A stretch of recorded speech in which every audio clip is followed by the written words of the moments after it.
موږ یو وار لاړو د لومړي ډاکټر نه بیا د کټ ډاکټر نه هغو رخصت کول یو څه علاج دلته نه کېږي یا به کراچۍ له ځئ یا به پنډۍ له اوس له موږ سره دونه پیسې نشته چې لا لاړ کراچۍ له یا پنډۍ له اوس به ته له موږ سره لږ همت کواسته چې زما سترګې جوړې شي زما دا ګرانو مخیر حضرات او وسدار انسانانو تاسو څخه خواست دی چې دغه کمال خان دومړ له بغاوي څخه تعلق لري دغه ماشومه چې زموږ پر څنګ ناسته ده دواړو سترګو باندې معذوره ده د لومړنۍ ډاکټرانو او د کوټې ډاکټرانو ما د دوی پرچې کتلې دي د دوی ریپورټ ما کتلی دي دا مکمله خرابې دي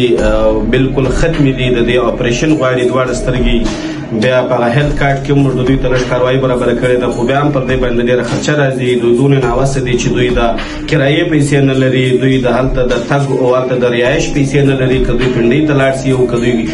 کراچۍ ته ولاړ شي باید چې د دې سره د لورلۍ او له دې سره شاوخوا چې کوم د دوکۍ سیمه ده د کوټې خلک دي نور داسې وزداره انسانان په دې شاوخوا سیمو کې کوي باید چې له دوی سره همت وکړي.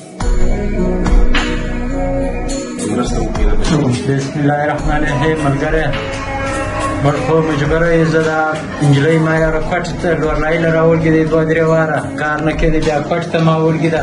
درې څلور واره د کوټې ډاکټرانو زه فارغ کړی یم ته به یا کراچۍ ته ځې یا به پنډۍ له ځې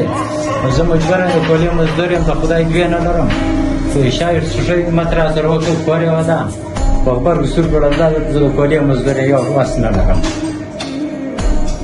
و تاسو ته د دوی د ایزي پیسې نمبر درکو هغه سره تاسو رابطه هم کولی شئ رابطه نمبر به هم د تاسو سره په دا ویډیو کې پراته وي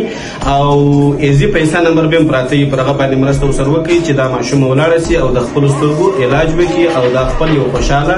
ژوند تر کړي دغه زموږ ورته څخه خواهش دی خواست دی زموږ شمس همزادي فاونډیشن دا سوال کوي تاسو ته له تاسو دا هیله لري چې د دې غریب سړي سره مرسته وکړئ همت سره وکړئ کور به مو ودان وي.